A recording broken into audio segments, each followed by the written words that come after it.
বাপ বেটা শ্বশুরের ফার্নিচার নিতে হবে এই কথা বুঝলে কি করে কাপুরুষ? বাপ বেটা ভিক্ষা করো, ভিক্ষা করে করে করে ফার্নিচার বানিয়ে বিবাহ করিও। শ্বশুরের কাছে ফার্নিচার নিতে হবে, টাকা নিতে হবে, মোটরসাইকেল নিতে হবে, এটা কি করে বুঝলে? 25 বছর যাবতে মেয়েটাকে রিস্ক নিয়ে লোকটা লেখাপড়া শিখিয়েছে। এই মেয়েটাকে নিয়ে কত টেনশনে রাত্রে ঘুম হয় না। একটা ভালো ছেলে কেমনে পাওয়া যায়, একটা ভালো ছেলে কেমনে পাওয়া যায়। 25-30 বছর মেয়ের বয়স, দিন কাটে না, রাত কাটে না। এরপরে তোমার হাতে তুলে দিয়েছে একটু ভালো থাকবে বলে। 25 বছর রিস্ক নিয়ে মানুষ করার পরে তোমার কাছে তুলে দিতেই, ভোগ করার জন্য তুলে দেওয়া হয়েছে, তোমার কাছে তুলে দিয়ে দিই তুমি টাকা চাইলে কাপুরুষ ভিক্ষা করে খাও। দুনিয়া তো অভাব পড়েছে, ভিক্ষা করে খাও। যদি গ্রামে না দেয় তাহলে ট্রেন স্টেশনে চলে যাও। অনুমতি নাই। 4 শ্রেণীর মানুষের ইহকাল আছে, 4 শ্রেণীর মানুষের পরকাল আছে। তার একটি হচ্ছে বৈধ রুজি, আর একটি ছিল আমানতের রক্ষা। আব্দুল্লাহ ইবনে আমর রাদিয়াল্লাহু তাআলা আনহু বলেন, রাসূল সাল্লাল্লাহু আলাইহি সাল্লামকে জিজ্ঞাসা করা হলো, আইয়ুন-নাস আফজাল, আল্লাহ রাসূল মানুষের মধ্যে সবচেয়ে ভালো মানুষ কে? তখন তিনি বললেন, আত্তাকিয়ু ওয়ান-নাকিয়ু, স্বচ্ছ পরহেজগার। স্বচ্ছ মানুষ যেই সেই ভালো, পরহেজগার যে সেই ভালো। স্বচ্ছকে তিনি বললেন লাইফ মাফিহে, যার পাপ নেই সেই স্বচ্ছ। আব্দুর রাজ্জাক সাহেব, পাপ হয় না এমন কি মানুষ আছে? নেই, তবে পাপ হলেই ক্ষমা চাই যে তার পাপ নেই। 2, ওলা বাগিয়া, সীমা লঙ্ঘন নেই যার। বহুবার বলেছি, আপনাদের বাড়ির সামনে একটা কুঁড়ে ঘর ছিল, তুলে দিয়েছেন, এটা হলো বড় সীমা লঙ্ঘন। কোর্টে দেখালেন, আমি বসতে দিয়েছিলাম আমার জমিতে, এখন আমার সাথে অন্যায় আচরণ করে, কোর্টে টাকা দিয়ে বাড়িটা তুলে দিলেন। গরিব মানুষ, আগে থেকেই ছিল ক্ষমতা দাপট, দলীয় দাপট, বুঝতে পারেনি দলীয় দাপট কত খারাপ। তুলে দিল, ও রাস্তায় ভিক্ষা করে বেড়ায়। এটা হলো বড় সীমা লঙ্ঘন। ছোট সীমা লঙ্ঘন হলো যে 100 মরিচ নিমের লোকটার কাছে 100 মরিচ, দাঁড়িপাল্লা হয়ে গেছে। আপনি দেখছিলেন যে মরিচটা কেমন, তা একটা হাতে করে আছেন, এই মরিচটা কোথায় রাখবেন? এই মরিচটা যদি আপনার পাল্লায়, আপনার ব্যাগে রাখেন, আপনি সীমা লঙ্ঘনকারী, আপনি স্বচ্ছ নন, আপনি স্বচ্ছ নন। ওয়ালা গিল্লা, যারা আমানতের খেয়ানত আছে, আত্মসাৎ করে, সে স্বচ্ছ নয়। যার ভিতরে এই হিংসা আছে সে স্বচ্ছ নয়। 4টে জিনিস নেই যার, সেই স্বচ্ছ।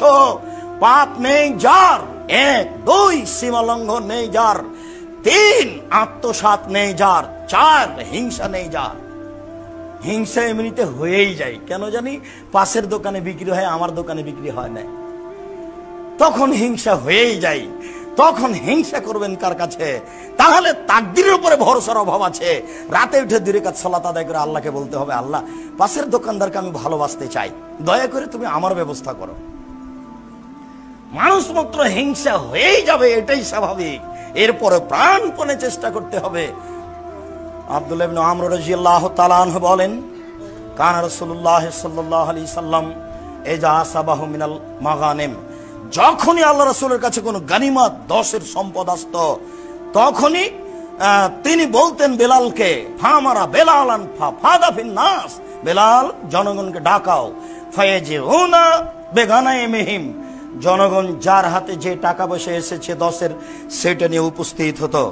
ফায়ুকাসসিমুহু উইখামেসহু, 5 ভাগের 1 ভাগ করে 5 ভাগের 1 ভাগ নিজের কাছে রেখে দিতেন, বাকি 4 ভাগ যোদ্ধাদের মধ্যে বন্টন করতেন। ফাজারাজুলুন ইয়াওমান, বন্টনের পরে হঠাৎ একটা লোক আসলো আল্লাহ রাসূলের কাছে, এসে বলছে, আল্লাহ রাসূল, ইন্না হাজা ফিমা সাবনা মিনাল মাগানিম, এই যে আমার কাছে একটা রশি আছে, মিন শারিন, লেজামান মিন শারিন, ঘোড়ার একটা লাগাম আছে, লুমের, চুলের, লুমের, পশমের একটা লাগাম আছে আমার কাছে, এটা 10-এর সম্পদ। তখন আল্লাহ রাসূল বললেন, মা সামেতা বেলালান, বেলাল চিৎকার করে বলেছিল, যার যা আছে সেটা নিয়ে আসো।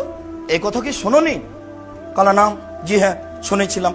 মা মানা কান তাজিয়া বেহি, তো ওই সময় এটা নিয়ে আসনি কেন? ফাতা যারা, তখন সে কিছু আপত্তি পেশ করলো, ছিলাম না, পেশাব করতে গেছিলাম, স্ত্রীর সাথে কথা বলছিলাম, একটু বাজারের দিকে গেছিলাম, কি যেন আপত্তি পেশ করলো। তখন আল্লাহ রাসূল বললেন, তাজবে হিয়াউমাল কিয়ামা, এইটা নিয়ে বিচার মাঠে উপস্থিত হ। সুম্মা লাম ইয়াকবালহু আনহু, তারপর থেকে আল্লাহ রাসূল তার কাছে নিলেন না। সামনাসামনি বললেন যে এটা নে বিচারের মাঠে আসিও, আমি তোমার কাছে এটা নিব না। তো নিয়ে এসেছিল, ভুল মানে ও বুঝতে পেরেছিল যে ডেকেছে বেলাল, তবুও যায়নি। অথচ রাসূলের সামনে হলো যে তোমাকে ডেকেছিল, তুমি আনোনি কেন? এখন এই ঘোড়ার লাগামটা বিচারের মাঠে নিয়ে আসিও, সেদিন হবে কথা, এখন আর হবে না। আল্লাহ আমাদেরকে আমানো বোঝার তৌফিক দান করুক। আল্লাহুম্মা আমিন। সাল্লি আলাইহি আল্লাহু বারিক আলাইহি। আলহামদুলিল্লাহ ওয়াহদা ওয়াসসালাতু ওয়াসসালামু আলা মান লা নাবিয়্যা বাদা। আবু হুরায়রা রাদিয়াল্লাহু তাআলা আনহু বলেন, কানা সাকাল রাসূলুল্লাহ সাল্লাল্লাহু আলাইহি সাল্লাম রাজুলিন ইয়াকুলু কারকারা, একজন লোকের কাছে আল্লাহ রাসূলের 10 সম্পদ জমা ছিল। ফামাতা ফাকাল রাসূলুল্লাহ সাল্লাল্লাহু আলাইহি ওয়াসাল্লাম ইন্নাহু ফিন্নার, লোকটা মারা গেল। তখন আল্লাহ রাসূল বললেন ও জাহান্নামে যাবে। ফাযাহাবু ইয়ানজুরু ইলাইহি, সাহাবীরা কথা শুনে অবাক হয়ে গেল যে লোকটা আমাদের সাথে যুদ্ধ করলো, লোকটা মারা যাওয়ার সাথে সাথে আল্লাহ রাসূল বললেন ও জাহান্নামে যাবে, ঘটনা কি? একটু যাইতো। ফাওয়াজাদু আবাতান কাদ গাল্লাহা, তারা গিয়ে দেখলো যে তার ব্যাগে একটা চাদর আছে, যে চাদরটা আত্মসাৎ করেছিল। আল্লাহ রাসূল বললেন ও সরাসরি জাহান্নামী, ও যোদ্ধা, ও তাহাজ্জুদ পড়েছে। ওইজন সাহাবী একটা চাদর চুরি করেছে, সরাসরি আল্লাহ রাসূল ঘোষণা দিলেন ও জাহান্নামী।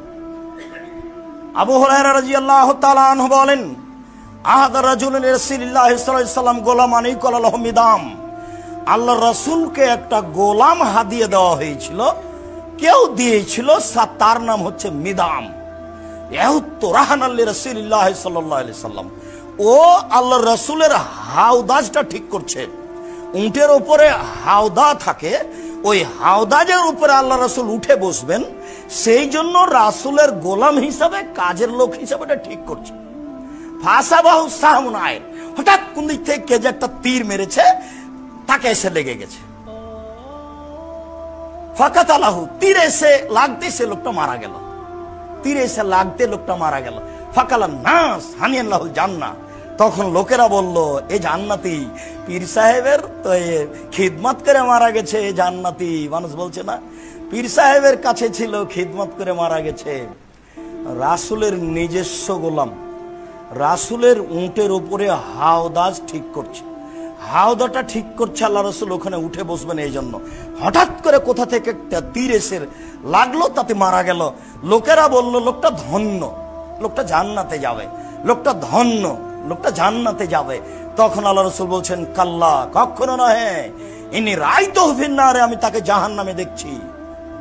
ওয়াল্লাযী নাফসি বিয়াদিহি, আল্লাহর কসম আমি মুহাম্মদ বলছি, আল্লাহর কসম আমি মুহাম্মদ বলছি, আল্লাহর কসম, ইন্না সামলাতা আল্লাতী আখাযাহা মিন খায়বারা মিনাল মাগালিম তাল্লাম তুসিবাল মাকাসিম, ও খায়বারের যুদ্ধে যে সব টাকা পয়সা কাপড় চোপড় পাওয়া গেছিল, তার মধ্যে থেকে একটা চাদর নিয়ে নিয়েছিল, যেটা ভাগ হয়নি, ভাগের পূর্বেই একটা চাদর নিয়ে নিয়েছিল। লা তাসতালা আলাইহিন নারা, এই চাদরটা তার উপরে জাহান্নামের আগুনকে খেপিয়ে তুলেছে, এই চাদরটাই তার উপরে জাহান্নামের আগুনকে খেপিয়ে তুলেছে। ফালাম্মা সামিয়া যালিকা নাস, যখন জনগণ এই কথাটা শুনলো, ফাজাবে সেরাকিন অসেরাকায়নে, তখন যার কাছে যা একটু ছিল, একটা জুতার ফিতা বা 2টা জুতার ফিতা, মানে একেবারেই কম, 2 টাকা 1 টাকা এরকম ছিল। এবার রাসূলের কাছে নিয়ে এসে বলছে, আল্লাহ রাসূল এই জুতার ফিতাটা আমার কাছে থেকে গেছিল, আল্লাহ রাসূল এই চাদরটা আমার কাছে থেকে গেছিল, আমি এটা অল্প মনে করেছি, 2টা খেজুর, এই 2টা খেজুর থেকে গেছিল, ভাগ করার আগে আমার কাছে থেকেছিল। আল্লাহ রাসূল বলছেন সেরাকুন ফিন্নার ও সেরাকানে ফিন্নার, একটা জুতার ফিতা যে আত্মসাৎ করেছে সেও জাহান্নামে যাবে, 2টা যে করেছে সেও জাহান্নামে যাবে। এমপি, মন্ত্রী, চেয়ারম্যান, মেম্বার, মসজিদের মুতাল্লি, গ্রামের সরদার জানে না 10-এর পয়সা কি জিনিস, খুব কঠিন। 1 বস্তা গম, না না নয়, 1 বস্তা নয়, 1 কেজি, না না নয় 1 কেজি নয়, 100 না, 100 নয়, একটা গম আপনার চোখের সামনে, একটা গম 10-এর মধ্যে থেকে আপনার গমের মধ্যে চলে এসেছে, এটা আপনি দেখলেন, আপনি চুপ থাকলেন। এখন যদি হজ করতে চলে যান, বাকি জীবন যদি কাঁদেন, এই পাপ ক্ষমা হয়ে যায়, তাহলে ইসলাম ধর্ম মিথ্যা। একটা গমের আত্মসাৎ যদি ক্ষমা হয়ে যায়, ইসলাম ধর্ম মিথ্যা। একটা গমের আত্মসাৎ যদি